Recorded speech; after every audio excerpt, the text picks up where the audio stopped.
Hello everyone, welcome to another video on the channel and welcome to an extended strategy guide for GT Sports FIA Manufacturers 2020 series. It's round 10, it's Interlagos and it's group 3. So settings on the screen for this race. We have 20 laps to get round, we have fuel at times 3, tyre wear at times 4, and we have all 3 of the racing compound tyres to work our way through. And as we scroll down through the race details, we'll get to see whether they're mandatory or not. There we go, tyre requirement, hard, medium and soft. So all 3 compounds must be run in this one. Moving on to look at the circuit we're going to be visiting. As I said, it's autodromo and the Interlagos. We're taking a look over sector 2 here. This is the sort of tight and twisty part of the circuit, and I'd say where the most lap time can be made up. And probably the most famous corner on the circuit is the Senna S, of course named after the famous Brazilian driver who struggled to get a victory here, but when he did, it was a very memorable one indeed. So moving on to take a look at some elements of the race, and first up is fuel. So we're in the Corvette C7 here. We're on our 3rd lap of this run, and you can see we have only 12 laps of fuel remaining. It's probably not completely accurate at this point. It does take a few laps to sort of get used to how you're driving the car, but fuel is going to be an issue for, I would say, every car in the class here. My sort of testing with the Corvette is I could get about 14 laps with no fuel saving. So that's definitely going to play a big part in this race, is the fuel, as you will see a little bit later on when we move on. Next up, let's take a look at the pit loss for this race. Now we did do a daily race C here a few weeks back in Group 3 cars, so the pit loss at that point was 8.3 seconds. But maybe a little unknown fact to you is that the pit loss does change depending on how long the race is. So that race was 12 laps, this race is 20 laps. So the pit loss has actually been a little bit adjusted for this race, and it's coming in at 7.728 seconds. Now the reason I put 7.728 seconds is because depending on what tyre you exit the pit, so it depends how much you lose. As the car goes round this curve here, if it's on the harder tyres, it will take longer to get round that curve than when it's on soft tyres. But it's only a couple of attempts, but it can be crucial and you can actually lose a position because of it. So now that we've looked at sort of individual elements of the strategy, we know the pit loss and we know that fuel's going to be an issue, let's move on to sort of doing some fuel race runs.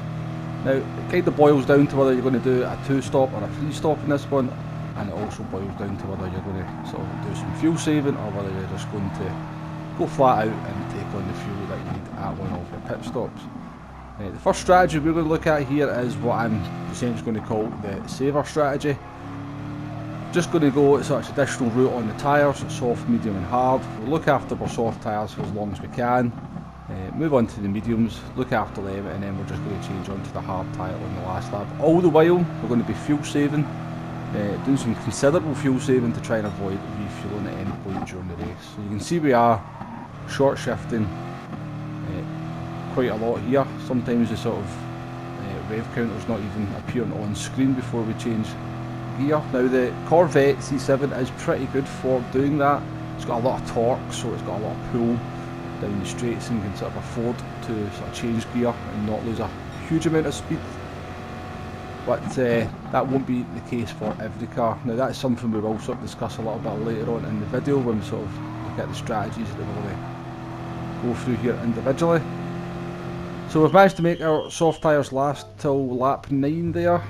I actually had no issues getting the soft tyres that far into the race. I didn't actually see what fuel we were on. I think we're a little bit behind on the fuel at this point. We've still got over half the race to try and get that corrected. We're on to the medium tyres now. We're getting 9 laps out the soft tyres. We should have 0 issues getting 10 laps out the medium tyres and getting to that last lap before we go on the hard tyres. So we rejoin here at lap 17, 4 laps to go. We've just about got that fuel in order. We've kind of lost a little bit of speed on our lap times just to try and get that fuel where it needs to be for the last portion of the race. That sort of drop in lap time is more just down to having to be more aggressive with the fuel saving rather than any kind of tyre issues. Now here we are coming in to change on to our hard tyres on the last lap. Now one thing to keep in note here is that if you are going to pit on the last lap, make sure you have at least 1.0 sitting on the laps remaining. If you have less than that, the game will make you refuel, and that alone will cost you 2 to 3 seconds. So it's definitely something to keep in mind if you're going to pit on the last lap. So we're on the hard tyres now, doing our single lap, and we're going to come over the finish line here to see how we've got on. So the finishing time should just pop up in a wee second. 30 minutes 56.7 for that one. So let's move on to looking how to do this race in a slightly different way. What we're going to do here is we're going to do an extra stop. We're going to double stint the soft tyres, but we're still going to go through the fuel saving and avoid refueling and a pit stop. So a very similar strategy. We're just going to see if doing an extra stint on the softs is enough to make up for that 7.7 second loss in the pits. So we've jumped all the way forward here to lap 14. We made our first stop on lap 7, took on another set of soft tyres, and at the end of this lap we're going to change on to mediums. Then we're going to do a short stint on the mediums and move on to the hard tyre for the last lap, which is where you join us here. So we've got the fuel saving done. Again, we made sure we had more than 1.0 laps remaining in the tank as we entered the pits for the last lap, and that meant we didn't have to automatically take on fuel. Now that is something that has caught a lot of people out in the past, and it can cost you a position because simply taking on 1% of fuel triggers a sort of separate animation in the pits, and that alone takes around about 2 to 3 seconds, depending on the track, that is. But it's certainly something you don't want to be going through if you these have just short shifted your way for that last lap. Say you went in at 0.8 or 0.9 laps remaining, then that would be a costly 2 to 3 seconds onto your finishing time. But down the sort of long drag to the finish line we come now on the last lap. This is the free stopper, soft, medium, hard with the fuel saving. And as the finishing time pops up, we'll see how it compares to the two stopper. So that's actually coming in at 30 minutes 54.6, which is 2.1 seconds faster. Now over the course of a 31 minute race, that probably falls within the margin of error. Moving on to our third strategy, so this one may suit people a little bit more. I know fuel saving is not popular amongst a lot of the GT sport community, so this is the free stop and we're going to go flat out in this one. No fuel saving, no tyre saving, and that's why we're going to go free stops. So again, similar to the last strategy we looked at, soft, medium, hard. In this case we're still going to do the 7 laps on the soft tyres, but we are going to change things up towards the back end of the race in this strategy. So jumping forward here to lap 14, this is the end of our second stint. You can see the lap times are a good bit better compared to the last couple of strategies we looked at. I think the best lap we did in any of the last two strategies was maybe a 1:30.9, but that was, most laps were coming in sort of the mid 1:31, so we're doing a lot more laps in the 30s here. So when we're coming up to make our second stop here, I did notice I had over a lap's worth remaining of fuel, and I thought this would be a good opportunity just to put the hard tyres on here, do the single lap and get them out of the way while the fuel was nice and low, and sort of try and maximise that hard tyre pace.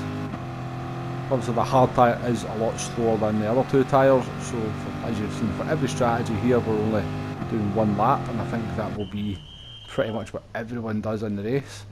So here is the sort of critical thing for this strategy. We're going to have to take the fuel on. Let's just see how much sort of a loss that's going to incur in the pit lane if this is the way you go. So we're having to take 5 laps of fuel on. Comes in at 33 litres, and that's cost us an additional 6.6 seconds in the pit lane, which is just a little bit less than an actual pit stop just for tyres alone. But we're out in the mediums here. We've got 5 laps to go. We've got no fuel concerns. Let's see what we can do over the closing stage of this race and see whether that 6.6 seconds is worth losing in the pit lane. So transporting forward here to lap 20, out the last corner. We've actually got a little bit more fuel than we needed, so we could probably reduce that pit loss just a little bit more. But So usually better to be on the safe side when it comes to these things. Over the finish line we come. Pace was fairly average on the medium tyres there, nothing spectacular, and the finishing time for the free stop going flat out coming in at 30 minutes 54.6.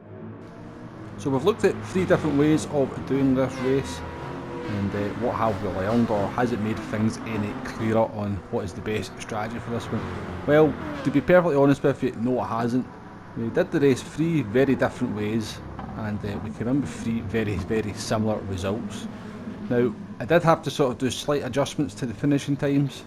When I was just running the race just with one AI car, it did make my pit losses around about 1 second less than what it normally would be. So for the 2-stopper I've added 2 seconds onto that overall finishing time, and for the 2 free stop runs we've added 3 seconds on. And quite remarkably, it brings all 3 runs in within a second of each other, and the 2 free stop runs, one being the fuel saver and one being flat out, actually come in with identical finishing times, which is fairly remarkable. However, there is some pros and cons, I would say, for each of way of doing it, and sort of depending on the car you've got to run, or your sort of driving style might sort of sway you towards going for one way or the other. So the 2-stop fuel saver, sort of pros for that one is that it's minimal risk. You're not really driving flat out very often, therefore you're not really pushing the limits of the car, and therefore less likely to make a mistake. It is quite a long race, so that could be something that might sort of interest you just because of that. Actually, you get the best track position after about 15 laps out of all 3 runs, so that's also something to keep in mind. Sort of next for this one, you do need a capable car for running that strategy. Some cars are better at sort of saving fuel than others, and some cars are better at maintaining speed while saving fuel than others. Now I do have a sort of video coming out on Friday, which is going to sort of rank cars based on 3 different elements of fuel saving, fuel economy, and sort of maintaining pace. So you may want to sort of check that one out to see how your car rates, to see whether your car may well be sort of suited for that kind of run. You're also got a risk of running out of fuel. You are having to do a lot of fuel saving, and if you get a little bit carried away, then you are going to run that risk of running out of fuel towards the end. Moving on to the free stop fuel saver. Pros for this one, very similar. This is actually the lowest risk, because you're again not pushing flat out, so you're less likely to make mistakes, but you're also not pushing the tyres into that sort of window where they're going to sort of be more tricky to deal with, because you're pitting that additional time. So, and for that reason, this does have the lowest risk. It's also the best strategy for doing it if you decide to change mid-race.